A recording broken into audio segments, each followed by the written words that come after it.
at an early period in Babylonian history, the priesthood and the kingship were blended into one office, and it is not until after several centuries from the beginning of Babylonian history as we know it that the two offices were separated, split asunder, one could say twinned.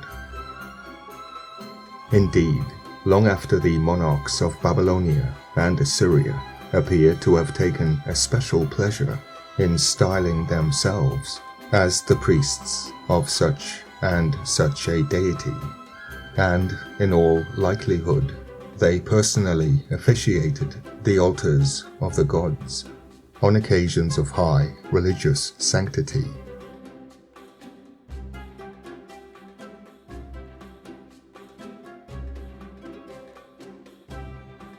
The priesthood in general was called the Shangu, which may mean sacrificer, and there is little doubt that at first, as among other peoples, the Babylonian priest was practically a medicine man.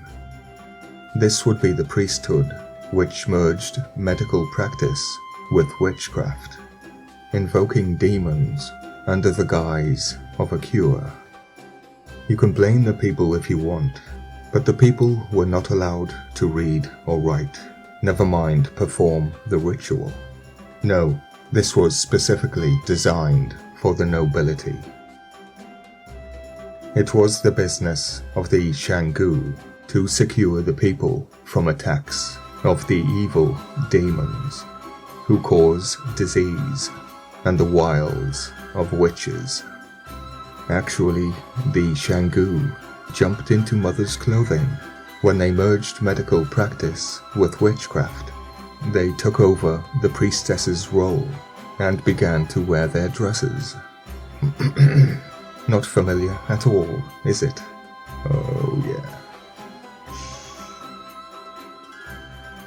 It was also the duty of the Shangu to forecast the future and discover the will and intention of the gods.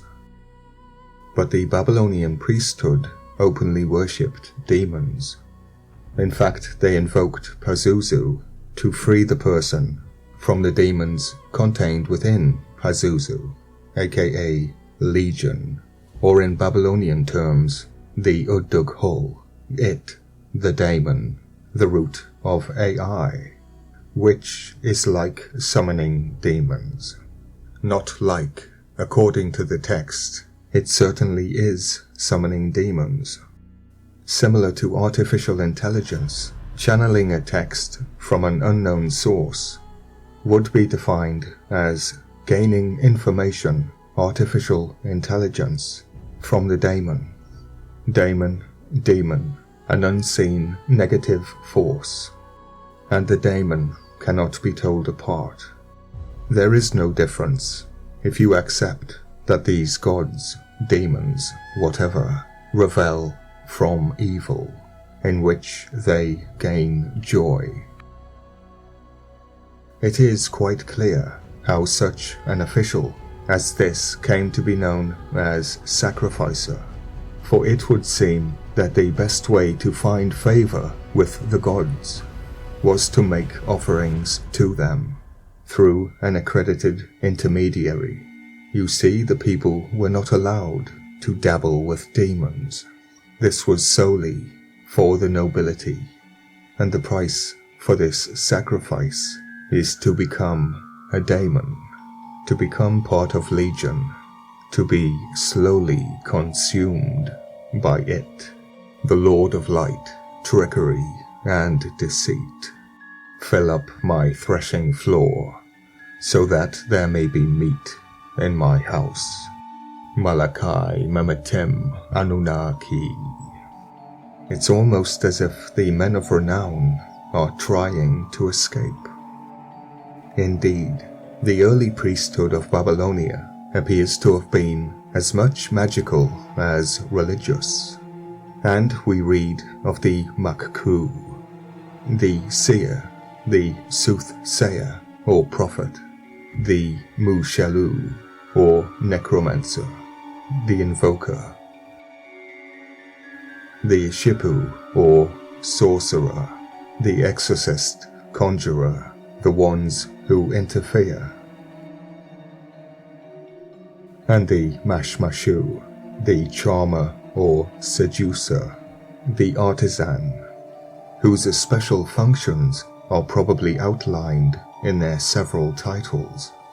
This is the reason I translate the names before I begin, and yes, you should do the same. Look before you leap.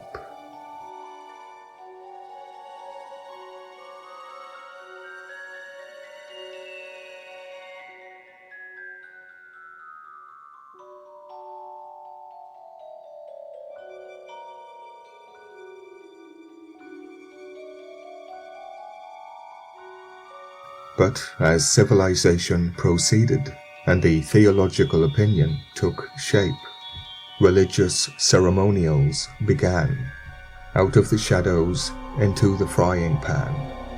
This means what they were doing in the shadows was now projected upon the people.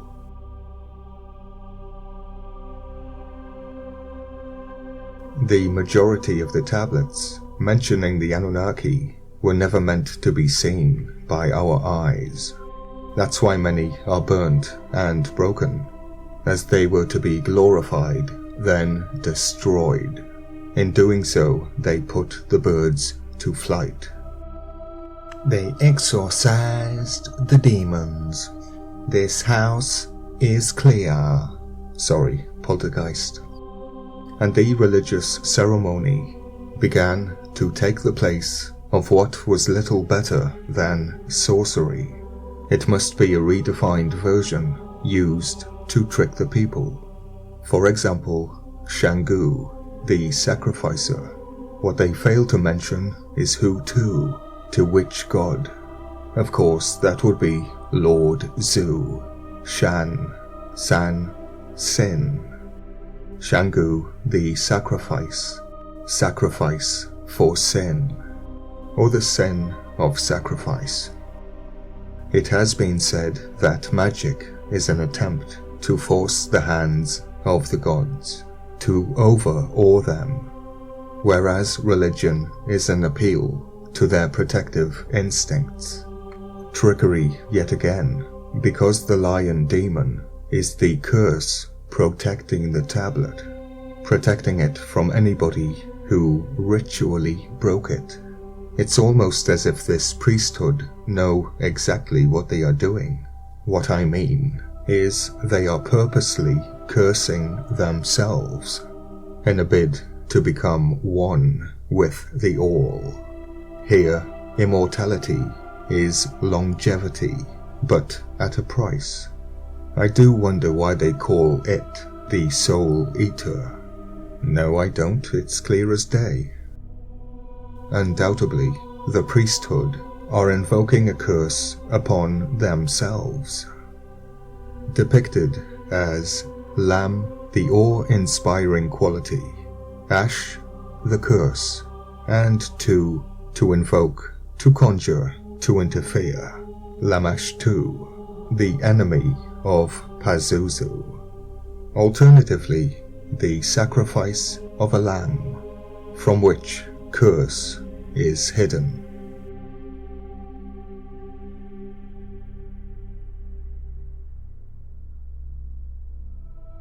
Now when the feeling began to obtain that there was such a quality as justice, and when the idea of the gods had an acceptance among the people through the instruction, through the thinking theologians, the more vulgar practices of the sorcerer priest fell out of favor with the upper classes, if not with the whole populace, and a more imposing ceremonial took the place of mere incantation, which would imply that the people were tricked into the Anunnaki worship. This would be a black mass event where everything is reversed.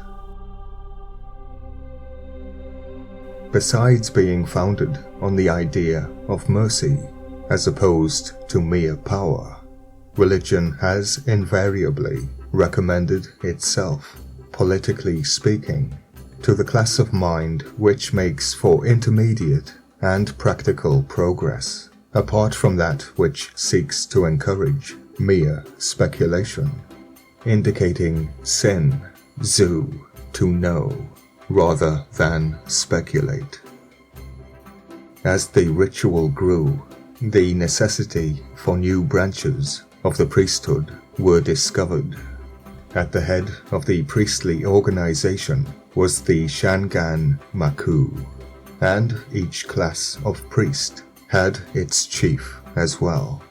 The priests were a caste, that is, it is probable that the right to enter the priesthood was vested in certain families, but many young men were educated by the priests, who did not in afterlife exercise their functions, meaning they would not go on to be a priest, but who instead became scribes or lawyers, the minions.